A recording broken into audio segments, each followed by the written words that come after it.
Tonight, 3 archived stories. The moment before you're you. There's a moment after waking up that most people never notice.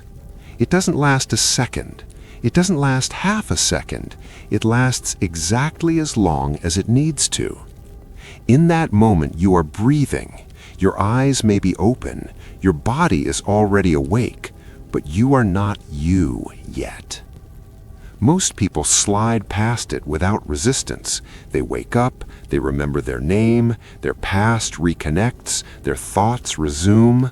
For them, the moment collapses harmlessly. But some people don't pass through cleanly. They wake up and feel it, a blankness, a pause, a strange hesitation in reality itself, as if something is checking whether to let them back in. Those who notice it struggle to describe it later. They say things like, "I was awake, but I hadn't arrived yet," or "It felt like my mind was loading and something was watching the progress bar." At first, doctors dismissed it as dissociation, sleep paralysis without paralysis, anxiety. But the reports didn't stop. They increased. People from different countries, different ages, different backgrounds, all described the same thing, a sensation of being held in place right after waking. Not fear, not confusion, evaluation. They described lying in bed, staring at the ceiling, aware of their surroundings, but disconnected from identity. They knew they were a person, they just didn't know which one yet. One woman said she woke up and forgot her own name, but not in a panicked way. "It felt like my name was optional." A man described waking up and feeling that his memories were nearby, like files behind frosted glass. He could sense them, he just couldn't access them. And behind that barrier, something waited. Not inside his head, above it. Most unsettling of all, none of them described the presence as hostile. It felt neutral, administrative, like a decision that had to be made every single morning. Researchers began focusing on one detail that kept repeating, the hesitation. Subjects said the moment felt longer on certain days. On days they were exhausted, on days they were depressed, on days they wished, even briefly, not to wake up. The moment stretched, and during that stretch, they felt it most clearly. Like I was being weighed. Some described a pressure on their chest, others a sensation behind the eyes.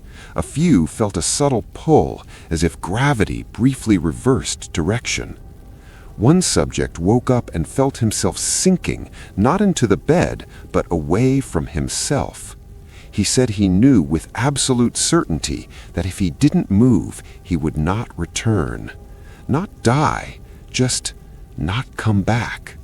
He forced himself to blink, to move his fingers, to say his name out loud. The moment collapsed instantly. He was himself again, shaking, sweating, alive. After that, he never lingered in bed. Not once.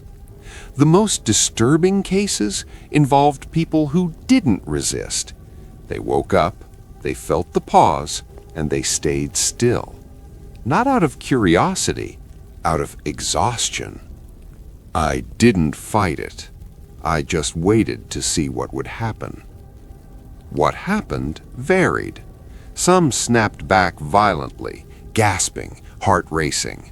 Others drifted off again and slept for hours, sometimes days. A few woke up changed, subtly. Friends said they seemed distant, quieter, as if they were slightly misaligned with themselves. One woman said her husband woke up one morning and stared at his hands for a long time. When she asked what was wrong, he answered calmly, "I think I almost didn't get approved today." She laughed. He didn't. Sleep studies revealed something terrifying. During the first moments after waking, brain activity briefly dropped below normal waking levels. Not asleep, not awake, between. And in that space, patterns emerged, regular, repeating, as if something external was interacting with the process, not controlling it, reviewing it. One technician described it as a checkpoint. That word was removed from the notes. People began remembering things from childhood, moments when they woke up crying without knowing why, moments when they stared into space after naps, moments when adults asked if they were okay and they didn't know how to answer. As children, they linger longer in the moment. Children don't rush back into identity. They let it settle slowly. That may be why they sometimes say frightening things in the morning. Things like, "Someone almost kept me," or "I had to promise something." Parents dismiss it as imagination. They shouldn't. One man recalled waking up as a child and seeing his room wrong, not rearranged, simplified, like a sketch of a room. He remembered a presence, not a figure, not a voice, but a certainty. Not yet. He fell back asleep.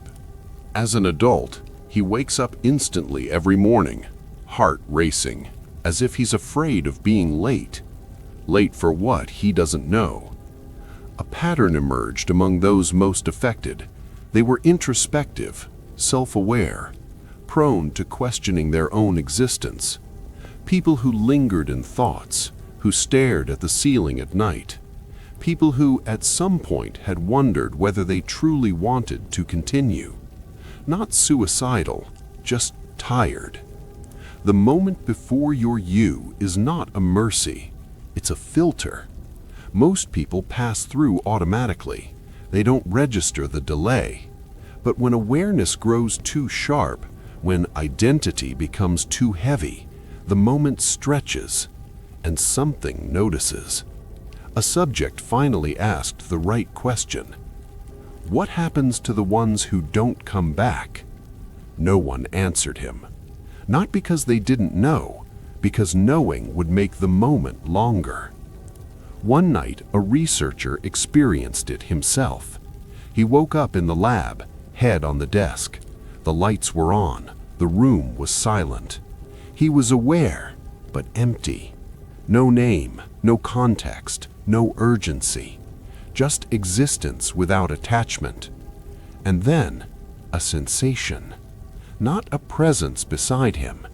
Behind the concept of him, evaluating. He felt a thought form that wasn't his.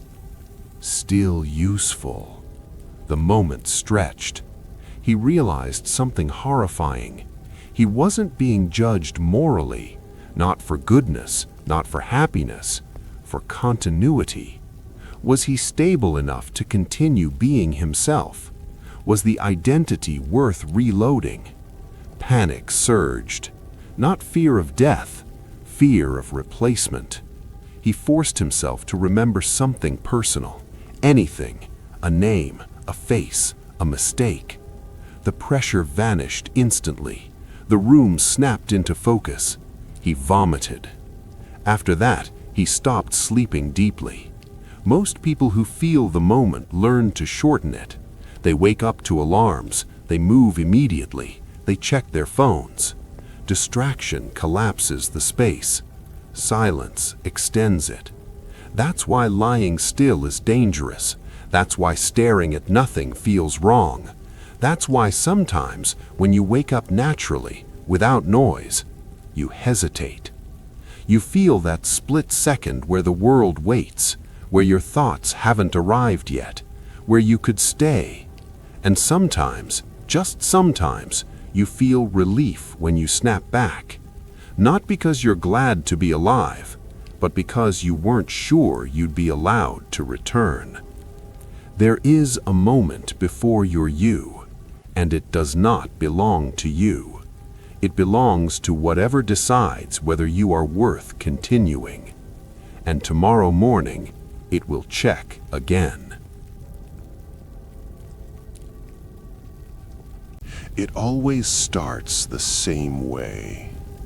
A thought appears in your head that doesn't sound like you. Not louder, not clearer, just wrong. Most people describe their thoughts as internal noise, fragments, half-sentences, images stitched together by habit. This one is complete, short, precise. Don't turn around. People report it in grocery stores, on empty streets, in their own kitchens. They're not panicking. They're not hallucinating. They're just standing there when the thought arrives, fully formed, calm, certain. The most unsettling part isn't the command. It's the tone. Not urgent, not threatening, authoritative. As if the decision has already been made and the thought is simply informing you. Some people ignore it. They turn around immediately just to prove they can. Nothing happens.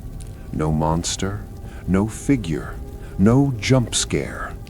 They feel foolish afterward. They forget about it. Others hesitate, just for a second, and that second changes something. Those people say the hesitation feels heavy, like pushing against water, like resistance inside the skull. The thought doesn't repeat. It doesn't argue. It just stays there, present, waiting. And some people obey, not out of fear, out of instinct. They continue what they were doing. They don't turn around. They don't question it. They simply accept that turning would be wrong. Later, when they try to explain why, their answers don't make sense. It felt like I already knew what was there. Or, I didn't feel like I was being watched. I felt like I was being considered. One woman heard it while brushing her teeth. She froze, toothbrush halfway to her mouth. The thought arrived cleanly. Don't turn around. She laughed at herself in the mirror. Then she realized something. The reflection wasn't laughing, not smiling, just watching her. She didn't turn around. She finished brushing her teeth without looking away from the mirror. When she finally left the bathroom, the feeling vanished instantly. Later, she tried to remember what exactly had felt wrong. She couldn't. Just that the thought had felt more real than her own. Neurologists called it intrusive thought disorder. But intrusive thoughts don't feel external. They feel unwanted, erratic, chaotic. This was different. This felt like a message. People began noticing patterns. The thought never tells you to do something, only to not do something. Don't turn around. Don't look up.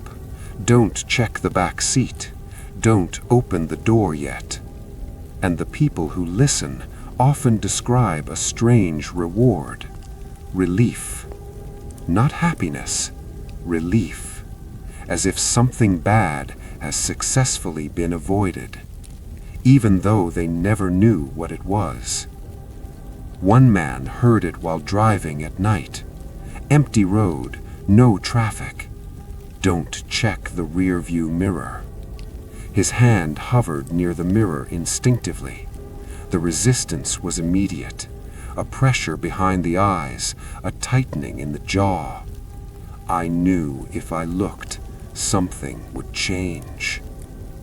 He kept his eyes forward. After a few seconds, the thought dissolved. Later that night, he checked the dashcam footage. At the moment he felt the thought, the camera glitched. One single frame showed something tall in the back seat. No face, no detail, just the certainty that it was facing forward, looking at the road, exactly like him. The frame corrupted itself. Experts dismissed it as artifacting. He sold the car. More disturbing cases came from people who disobeyed late. They hesitated too long. They almost listened, then they turned around anyway. Those people didn't see creatures.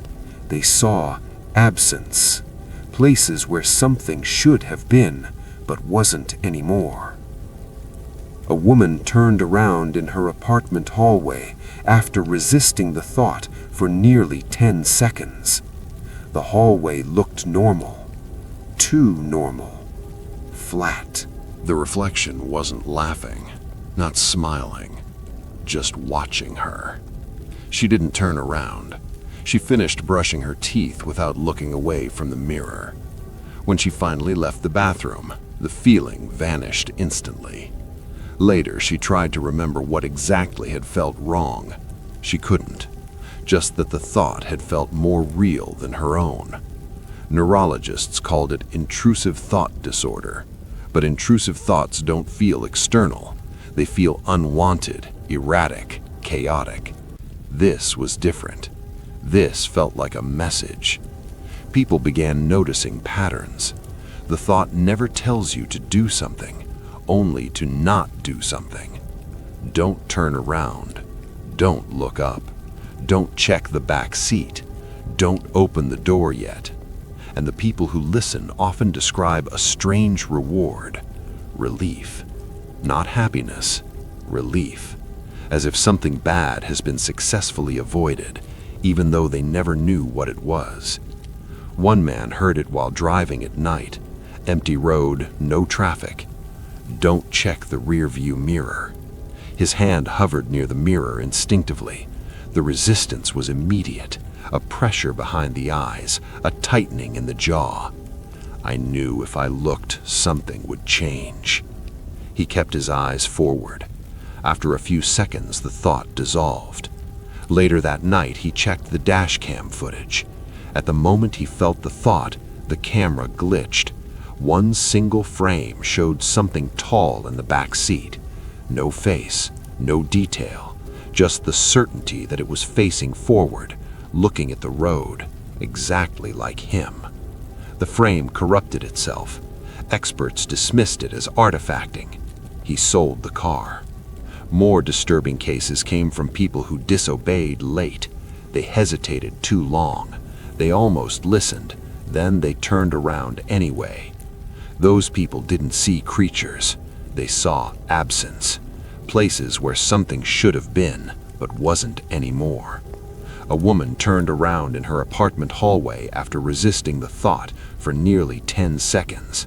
The hallway looked normal, too normal, flat, like a photograph. She felt dizzy. For the rest of her life, that hallway never felt real again. Another man turned around on a subway platform. Nothing unusual. But later, he realized something horrifying. He couldn't remember what he had been thinking about before the thought appeared.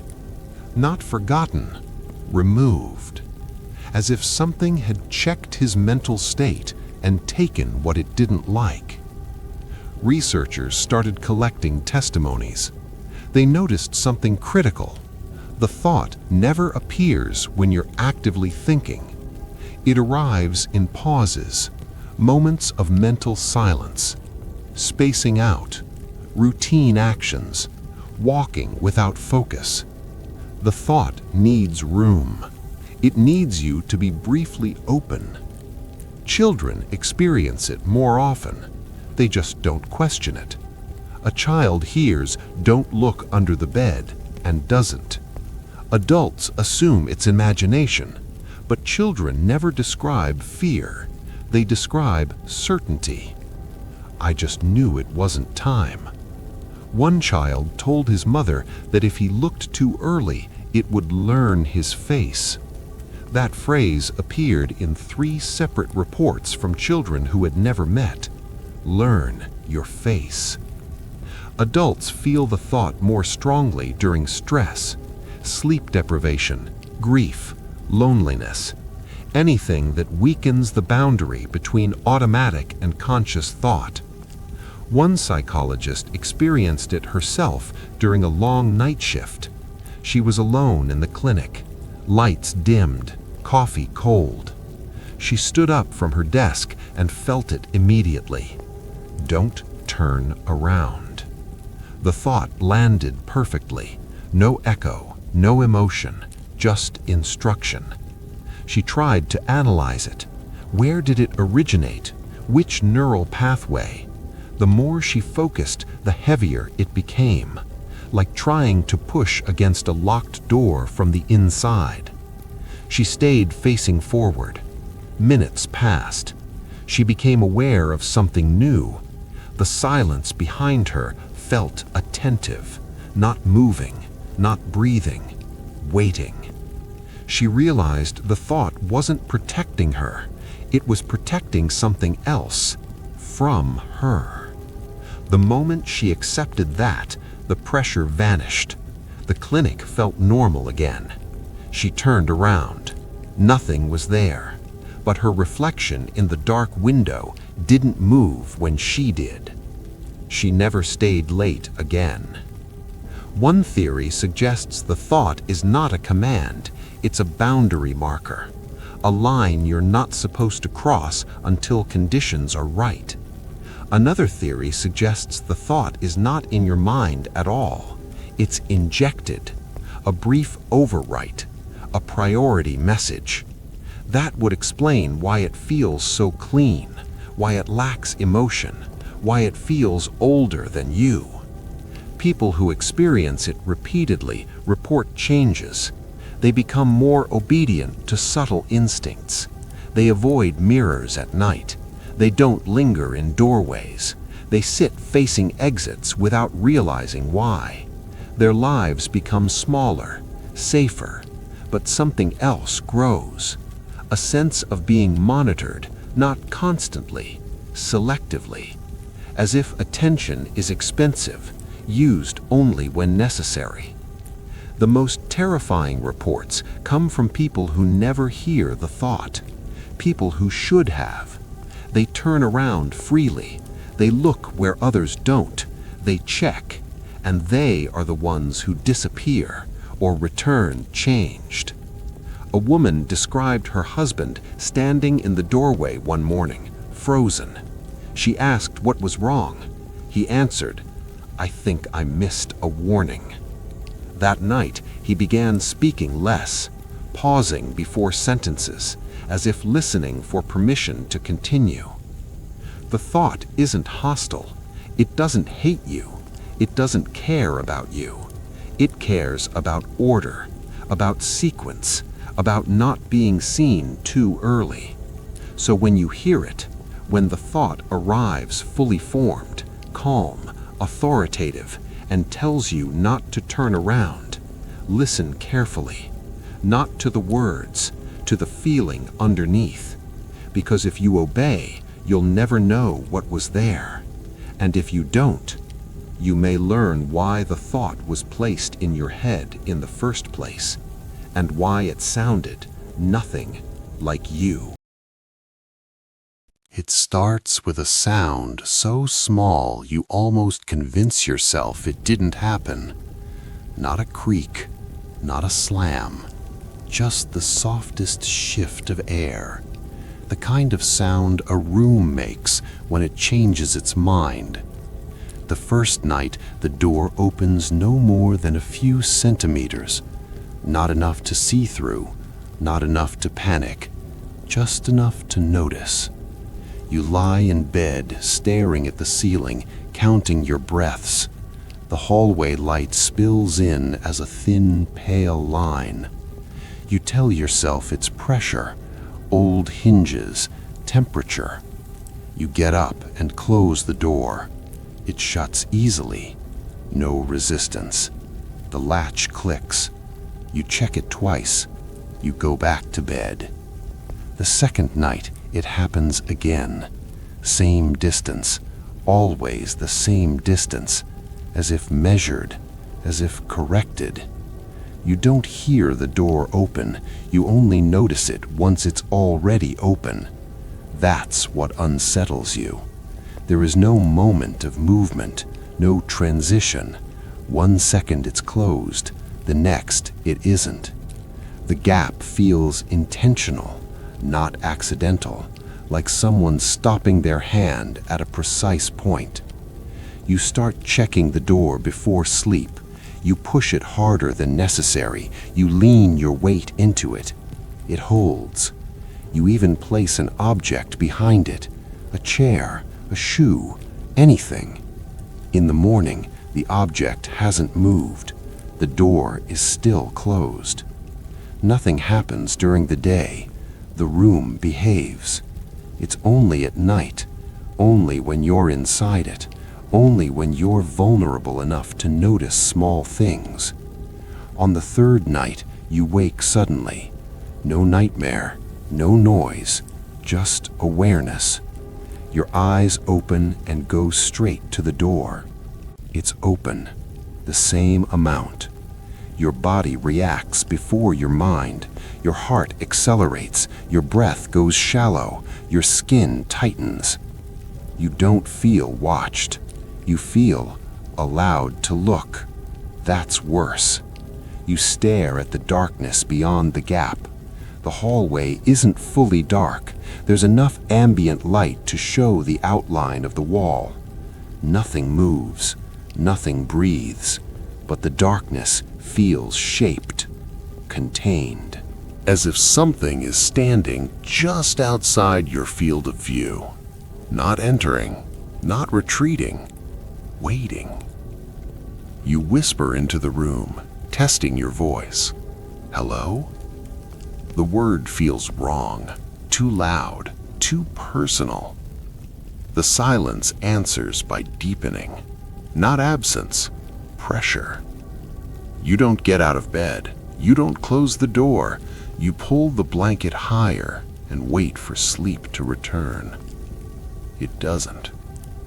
In the morning, the door is closed again, perfectly, as if it had never moved. You start measuring the gap. You mark the floor lightly with a pencil. Every night, it stops at the same point, millimeter perfect. The realization crawls over you slowly. This isn't the door opening, this is the door being opened by something that knows exactly how much is enough. You install a camera just for peace of mind. The footage shows nothing unusual. The door is closed, then suddenly it's open. No frames of movement, no blur. One frame closed, next frame open, like reality skipped the action. The timestamp doesn't jump. Time flows normally, only the change is missing. You stop sleeping in the room. You sit awake in a chair with the lights on. The door stays closed. Hours pass. Your eyes burn. Your thoughts slow. At some point, exhaustion wins. You blink, just once. When your eyes open again, the light is still on. The room is the same. The door is open, the same few centimeters. The camera never records the opening. It only records the state after, as if the act itself cannot be witnessed. You move closer to the door one night, slowly, carefully.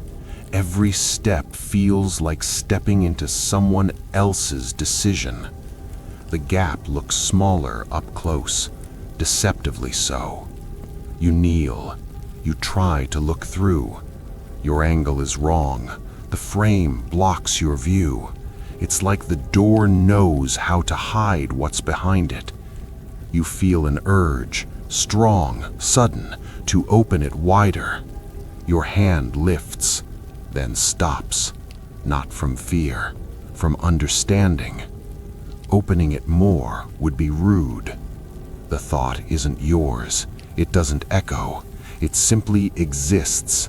You withdraw your hand. The pressure eases. That night, you dream of standing in front of a different door, much larger. It's open just enough to show an eye, not blinking, not moving, just watching. You wake with your heart racing. The door in your room is open wider than before, barely, a fraction more. The pencil mark confirms it.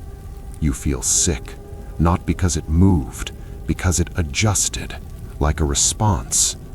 From that night on, the door opens incrementally, never fast, never obvious, always after you fall asleep, always stopping short of revealing what waits beyond. You start hearing things, not sounds, absences, moments where the room should creak, but doesn't. Moments where your breath sounds too loud, as if something is listening and prefers you quiet. One night, you hear breathing, not from the hallway, from the gap itself. Slow, measured, matching your rhythm with a slight delay. You hold your breath. The breathing stops. You exhale. It resumes, learning. You realize then the door isn't for entry, it's for observation.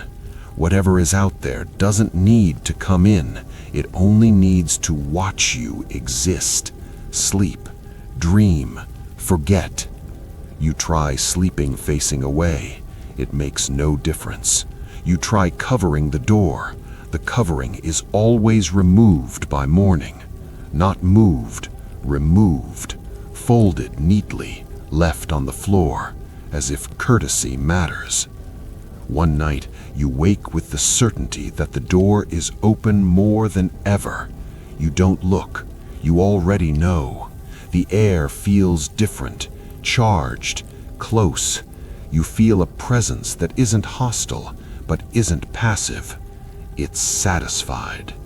You realize the increments weren't random, they were progress. The door only opens as much as you allow yourself to be known. Fear speeds it up. Attention feeds it. Every night you watched the door, it learned you better. Your breathing, your hesitation, your limits. Now it's almost enough. You sit up slowly. Your body feels heavy, like moving underwater. The gap is wide now. Wide enough to see the edge of something tall, too tall. It doesn't move, it doesn't need to. It knows you see it. You understand, finally, why the door never opens fully. Because if it did, you wouldn't be able to pretend you're alone anymore. And pretending is the last thing you're allowed to keep. The door shifts, just a little more. Enough to let it see your face, enough to let it decide what to do with you, now that watching is no longer sufficient.